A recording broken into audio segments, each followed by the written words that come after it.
lancement, celui de Xavier Hardy, Follement écrivaine, publié aux éditions Hashtag. Et je vais immédiatement céder la parole à l'éditrice Félicia Miali. Bonjour, merci beaucoup. Tout de suite. Alors bonjour, merci beaucoup d'être présente à ce lancement qu'on attendait depuis avec beaucoup d'émotion, n'est-ce pas Xavier, elle, moi aussi. Donc je suis Félicia Miali, je suis la présidente, la fondatrice des éditions Hashtag. Et parce que dans une autre vie, je suis aussi enseignante, habituée avec les notes, je préfère toujours être bien préparée. Et je voulais m'assurer que je vais réussir à tout dire sans trop abuser de votre patience. Et parce que je préfère laisser la parole tout de suite à Xavier et Fabienne pour nous parler en détail de cet essai. Je veux d'abord remercier Mariana Ionescu, celle qui a édité ce livre et qui malheureusement ne peut pas être présente au lancement, car elle habite à London, là où elle a longtemps enseigné au département d'études françaises à Western Ontario University. Dès le début, j'ai été très heureuse de pouvoir confier l'édition de ce livre à quelqu'un qui a dédié sa vie aux études de l'œuvre des femmes écrivaines, surtout des femmes migrantes. Maintenant, concernant l'essai, lorsque je l'ai découvert dans notre boîte de manuscrits, je l'ai parcouru d'un trait comme un livre qui est à la fois chronique de vie mondaine et livre d'histoire. Je crois que pour un livre qui n'a que 140 pages, il fait un travail monumental d'analyse de ce que cela implique d'être femme et écrivaine, à partir de la vie des trois grands écrivains du siècle passé, Marina Tsvetaeva, Virginia Woolf et Sylvia Plath, dont le destin se ressemble surtout dans leur fin tragique. Trois femmes écrivaines tiraillées entre leurs conditions de créatrices et de leur statut d'épouse et de mère. Leur suicide soulève la difficulté de réconcilier ces deux parties souvent irréconciliables dans la vie d'un artiste, qu'il soit homme ou femme.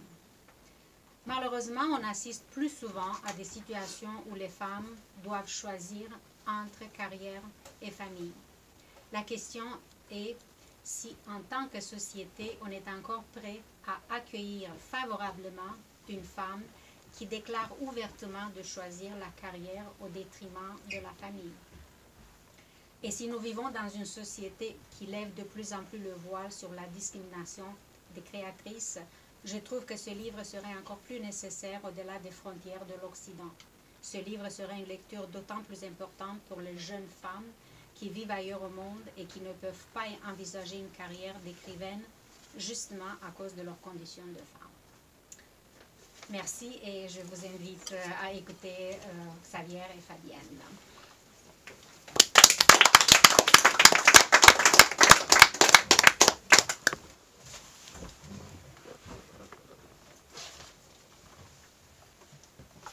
Alors Xavier, moi j'ai été très heureuse de lire ce livre que j'ai lu d'un coup, comme ça, Oui. très rapidement. Parce que d'abord j'ai appris beaucoup de choses, mais j'aimerais qu'on parle, pour commencer, du titre. Follement écrivaine. Follement écrivaine. Pourquoi tu as choisi écrivaine et pas autrice? Pourquoi pas follement autrice? Parce que là tu as fait un travail d'autrice. Et peu de femmes ont fait des essais. Et pourquoi follement? D'accord. Je vais commencer avec le mot écrivaine. Ouais. Tout d'abord, il y a plusieurs raisons à ce choix de mots. Le premier, c'est que depuis que je suis jeune, pour moi, quelqu'un qui écrit, c'est un écrivain. Un écrivain et non une écrivaine à l'origine. Puis quand j'ai commencé à m'intéresser au travail des femmes en littérature, pour moi, il était naturel de dire écrivaine. D'ailleurs, nous avons ici l'UNEC, l'Union des écrivaines et écrivains québécois. Donc le nom est déjà utilisé, puis je trouve que c'est très judicieux de l'utiliser, de le féminiser. Par contre, je sais que, et j'en parle dans le livre, en France, ce sont des mots comme écrivaine ou autrice qui sont très mal acceptés. D'ailleurs, on va utiliser auteur plus souvent que oui. autrice, alors qu'autrice est le mot originel qui a été Au effacé, Moyen-Âge, qui a été effacé de l'histoire finalement et qui est en train d'être ressorti. Mais pourquoi écrivaine? C'est vraiment un choix très, très personnel qui est pour moi, quelqu'un qui écrit, on m'a toujours parlé des grands écrivains, oui. aussi des auteurs, mais vraiment écrivains. Mhm. C'est plus une posture, puis c'est plus la façon dont moi je me définis. C'est plus littéraire. C'est peut-être. ça, c'est ça. Et follement. Follement, mais au départ, le livre ne s'appelait pas ainsi. Donc il avait un titre de travail, on va dire, il s'appelait Les Révoltés. Je savais que ça resterait un titre provisoire. Puis quand on a commencé avec Félicia puis Mariana à réfléchir à un titre pour le livre, on a fait beaucoup d'essais comme on fait en français on dit tempête de cerveau, je crois, mais le brainstorm. Oui. Quand j'ai dit tempête de cerveau, tout le monde va regarder de quoi elle parle. Tempête d'idées, Tempête d'idées en d'idées. fait. Mais quand on a commencé à réfléchir, en fait, le titre s'est quasiment imposé de lui-même avec le mot follement, et c'est comme un contre-pied à ce qu'on veut faire croire des femmes quand elles sont originales, quand elles ont du talent, quand elles ont même du génie. On les traite souvent de folles. On peut penser au livre de Nelly Arcan qui s'appelle Folle, qui était elle aussi pour dire que souvent on va traiter ainsi. Donc c'est comme un contre-pied, et à la fois pour assumer pleinement, de dire, ben oui, je me suis lancée dans cette carrière complètement folle, dans cette vocation. C'est une aventure, puis ça, C'est vraiment une aventure. oui. Parce que on n'est pas sûr de gagner sa vie, on n'est pas sûr. C'est un investissement excessif. Dans le livre, j'en fais mention, Bernard Lahire est un sociologue qui a écrit un livre sur la condition littéraire et sur le fait que les auteurs, autrices, écrivains, écrivaines ne gagnent pas leur vie en publiant des livres. Il y en a très très peu. C'est le cas au Québec, c'est le cas en France. Il y a très peu de gens qui gagnent réellement leur vie avec des droits d'auteur. Souvent, ils ont ce qu'il appelle, Bernard Lahire, un second métier. Comme toi tu l'as mentionné, comme Félicia l'a mentionné, elle est autrice, écrivaine, mais elle a aussi un autre métier, enseignante, sinon elle ne pourrait pas juste vivre des droits d'auteur. On est souvent obligé de demander des subventions en fait pour être capable de se consacrer à l'écriture et de vivre, entre guillemets, survivre, je dirais, dans cette carrière-là. Donc ça, c'est ton deuxième ouvrage. Oui. Tu as écrit un roman pour commencer, ne Oui. passez pas par la case départ, qu'on a eu la chance de lancer Oui, ici. en 2020, en pleine pandémie. Voilà. Et qui n'a absolument rien à voir avec ce que tu nous présentes aujourd'hui. Oui. Donc la question c'est, mais qu'est-ce qui est arrivé dans ta vie pour que tu nous écrives ça? Alors c'est sûr que là c'est le deuxième livre publié. Entre-temps j'ai écrit 2 autres romans qui étaient un peu dans la même veine que Ne passez pas par la case départ, mais qui s'en venaient de plus en plus, je dirais, sombres. Le deuxième était très rigolo, il avait le même commissaire de police. Oups. C'était les bulles de la soirée. Je suis la fille la plus gaffeuse de la Terre. Le troisième avait encore le même commissaire de police, mais là, ça commençait à être plus sombre. C'était une critique de la société actuelle capitaliste, de Donc l'entreprise. tu t'en venais doucement Doucement, je m'en vers venais. l'essai. C'est ça, doucement. Puis ça a été en 2020, justement, quand il y a eu la pandémie mondiale. On a été privé de livres pendant 3 mois, puisque tout était fermé. Là, il a fallu que je me mette un peu au numérique si je voulais lire autre chose que ce que j'avais dans la bibliothèque, que j'avais déjà lu en long, en large et en travers. Et je suis tombée vraiment par hasard sur plusieurs livres, dont Le bal des absentes, que je cite dans mon livre, et dans lequel les autrices, ou écrivaines, mais je pense qu'elles se définissent autrices, parlent justement de Virginia Woolf, Sylvia Plath, Marina Tsvetaeva. Donc c'est comme ça que j'ai découvert ces écrivaines. Et la première chose à laquelle j'ai pensé, mais attends, ces 3 femmes se sont suicidées. Puis je me suis dit, elles étaient brillantes, elles avaient tout ce qu'il fallait pour réussir. Et je me suis dit, pourquoi? Qu'est-ce qui se passe? Et j'ai commencé à m'intéresser au féminisme aussi, à lire justement l'essai de Virginia Woolf, Un lieu à soi. Et petit à petit, je lisais de plus en plus de livres dans cette veine-là. J'ai lu, pas toutes leurs œuvres, mais j'ai lu une partie des œuvres de Sylvia Plath, beaucoup ses journaux puis son roman. J'ai lu les confessions de Marina Tsvetaeva. Donc j'ai lu l'essai Un lieu à soi de Virginia Woolf. J'ai aussi son journal. Je ne l'ai pas lu au complet parce qu'il est vraiment épais, mais Et petit à petit, je suis allée chercher comme des... C'est comme une enquête finalement. Mes premiers livres, c'était des livres policiers, mais là, je le voyais comme une enquête. Je me disais, j'essaie d'aller chercher les indices qui expliquaient ce qui les avait menés à ce geste-là. Alors, je ne prétends pas le savoir, mais j'ai trouvé des choses qui se recoupaient, notamment leur difficulté à trouver du temps pour écrire, à trouver justement le fameux lieu à soi dont parle Virginia Woolf pour écrire, le fait que quand on est... Alors Virginia n'a pas eu d'enfant, mais elle en parle beaucoup, elle dit que quand on est mère, c'est extrêmement difficile de trouver de l'énergie, du temps. Moi je parle même d'espace mental, parce qu'on parle d'espace physique, mais je parle aussi beaucoup, il y a la notion de charge mentale en ce moment, mais je parle d'espace mental, parce qu'on peut avoir du temps devant soi, on peut avoir un lieu, mais être incapable de se concentrer finalement, parce que l'esprit est sans cesse envahi de corvées, de tâches, les devoirs, la vaisselle, la lessive, aller chercher les enfants, les amener ci, les amener ça. Donc c'est toutes ces réflexions-là finalement qui se retrouvent dans Follement écrivaine aujourd'hui. Même si c'est très condensé, c'est aussi mon style d'écriture de condenser les... Mais, ce que je trouve, c'est que les trois femmes que tu as choisies, qui sont en fait, qui seraient tes arrière-grand-mères pour deux d'entre elles et ta grand-mère, sont très très modernes, parce que ce sont des femmes qui ont les mêmes préoccupations que les femmes d'aujourd'hui, quasiment. Elles étaient vraiment en avance. Même Marina, qui a eu une vie beaucoup plus dans la norme que les autres,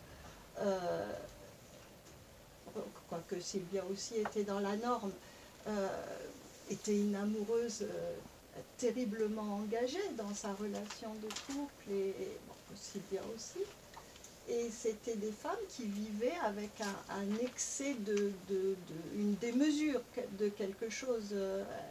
Elles voulaient concrétiser leur vie par une œuvre, mais dès le début. Oui, tout à fait. C'est drôle que tu le mentionnes, parce que quand j'étais petite, j'avais comme ce rêve d'un jour écrire un livre, mais pour moi, je ne l'envisageais pas. Ce que je dis dans le livre, je ne m'envisageais pas écrivaine, parce que j'avais été nourrie aux écrits des hommes, finalement, dans les cursus. Ça commence à s'améliorer, mais à mon époque, il y avait très très peu de femmes qui étaient présentées dans le cursus scolaire. On lisait très peu de livres de femmes. Mais quand tu parles de modernité, j'ai comme le sentiment qu'en fait, les choses ne changent pas tant que ça, et qu'on répète un peu le même cycle. Il y aura toujours du ménage à faire, il y aura toujours de la lessive à faire, il y aura toujours comme je dis, des nez à moucher, mais ce qu'il est important de voir, c'est qu'à cette époque-là, c'était surtout le rôle de la femme, mais même encore maintenant, les statistiques mais c'est ça, prouvent encore que les tâches ménagères, la charge mentale est majoritairement dévolue aux femmes. Et puis, tu donnes beaucoup de chiffres. Oui. Tu as fait un travail extraordinaire au niveau du recensement, des femmes publiées, des prix littéraires donnés. On a vu d'ailleurs l'histoire que ça a fait pour Annie Ernaux. Et on se dit, mais pour en finir, ces chiffres, moi, m'ont terrifiée, parce que rien n'a bougé. Quasiment. Et sur les essais, dont tu peux être fière, Merci. Il y a très peu de femmes. Très peu encore. Il y a une étude de l'UNEC parue en 2019, je crois, qui démontre que le genre de l'essai est le genre le moins investi par les femmes, que ce soit en écriture et en publication, probablement parce que justement, comme on n'en trouve pas beaucoup, on n'est pas habitué. Moi, quand je me suis mise à écrire un essai, jamais j'aurais imaginé que j'écrirais ça un jour. Je n'avais jamais pensé une seconde que ça serait quelque chose que je ferais. Et les femmes en publient très peu, et on n'est pas habitué. On n'est pas habitué parce que quand on pense à un essai, tout de suite ce qui vient en tête, c'est de l'économie, de la politique, de l'histoire, des Donc, sujets c'est dits sérieux. Sérieux. Non, les femmes sont des artistes. Oui. Si, encore. Et encore. Donc tu parles de toute cette difficulté du quotidien de la femme artiste, et de la difficulté aussi d'être financée. Parce que comment travailler sans financement? Tout à fait. Donc c'est vraiment comment jongler. Et on parle beaucoup d'artistes, mais je pense que c'est vrai pour la conciliation travail-famille en général, pas juste pour les artistes. On l'a vu très récemment en politique. C'est, je ne voudrais pas me tromper dans son nom, Marwa Rizki. Elle est très difficile. Qui Parti libéral. oui, qui est pourtant une femme brillante, qui a une carrière extraordinaire et qui ne se représentera pas en À politique cause de sa parce qu'elle maternité. elle a choisi ses enfants et sa famille, parce qu'elle ne peut pas se séparer en deux.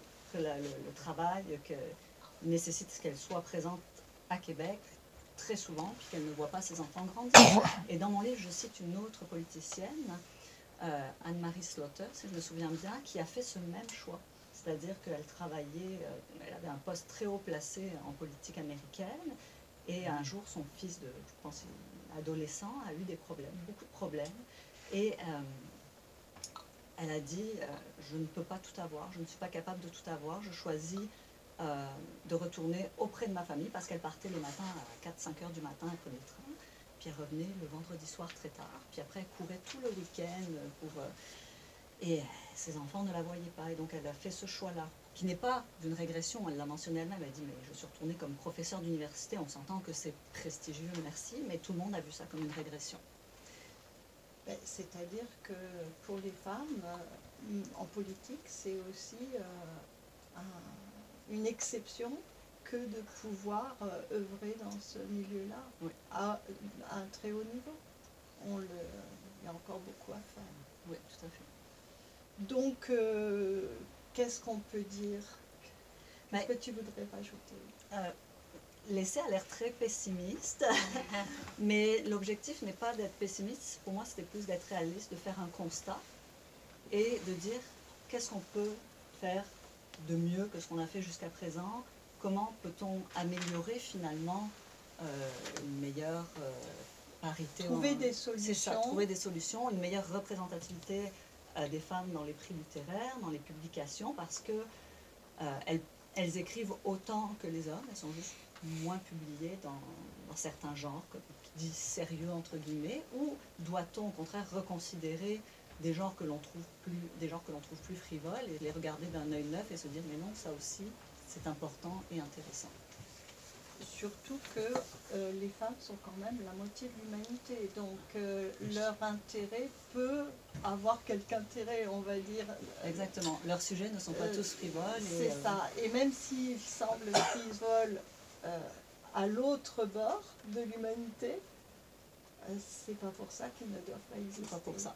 Et je pense Donc, qu'on peut écrire sur des sujets aussi, je voudrais pas dire mineurs, mais aussi simples que les tâches ménagères, aussi simples que la maternité, et qui pourtant sont des choses essentielles à la vie, parce que s'il n'y avait pas ces choses-là, on ne serait pas ici en train de se parler. Ces choses-là sont aussi importantes, à mon avis, que de la politique internationale. Et est-ce qu'on ne devrait pas réfléchir aussi à l'éducation des filles? Des filles, des garçons, puis de Oui. faire en sorte que autant un domaine que l'autre soit envisagé par tout le monde, soit envisagé et envisageable aussi par tout le monde. Et c'est la difficulté d'être autonome et d'avoir quelque chose qui, a priori, ne rapporte pas financièrement. Donc c'est toute la difficulté. Et ce choix-là, tu es confronté à ça, tu en parles, parce que tu parles aussi beaucoup de toi dans Oui. cet essai. Oui, j'entremêle en fait leur voix à ma voix Et finalement. à la pour- tienne, oui. et à ton questionnement sur ton parcours d'auteur et sur ta vision aussi du futur, qui semble quand même assez embrouillée. Mais disons que de faire ce choix-là, ce n'est pas choisir la voie classique qui veut qu'on fasse des études, qu'on ait un emploi qui rémunère bien, qui permet d'avoir une bonne retraite. Puis là, c'est plus, je me suis un peu jetée dans le vide, mais j'avais quand même un bon filet. On va dire, j'avais cette chance-là. J'avais ce lieu à moi, j'avais cet espace-là. Je l'ai encore. Mais j'ai choisi de me lancer dans cette aventure, puis advienne que pourra. Donc tu t'es choisie. Tout à fait. Mais en même temps, j'ai aussi choisi ma famille parce que ça fait beaucoup de bien à ma famille que j'embrasse ce que j'avais vraiment envie de faire. pour l'instant, je le regrette pas. Et je pense pas le regretter un jour. Ben, il est toujours temps de reculer. Ça serait dommage. Ou de changer de... Ça serait dommage.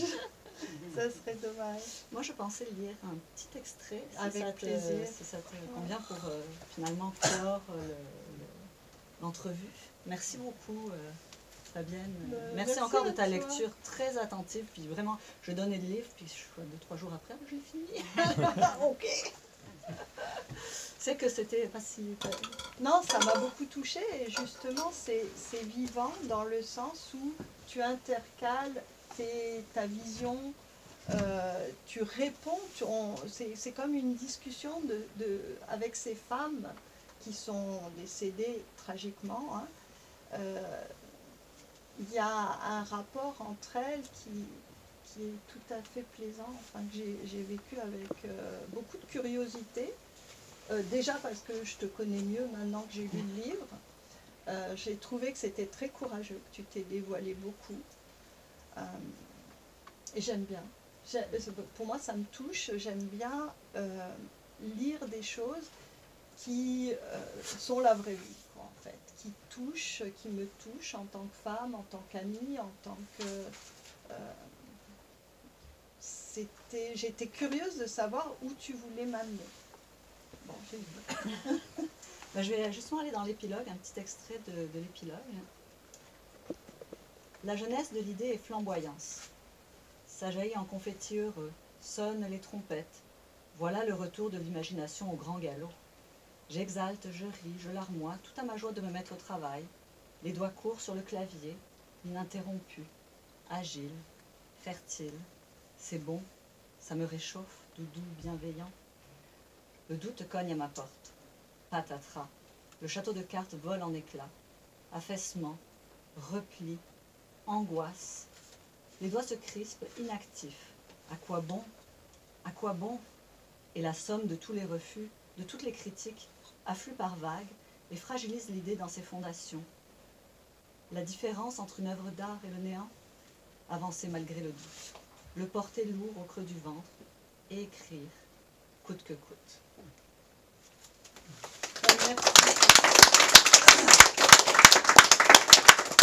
Merci Fabienne. Merci à toi, j'étais bien contente de parler de ça, de ce livre avec toi. Je vais vous inviter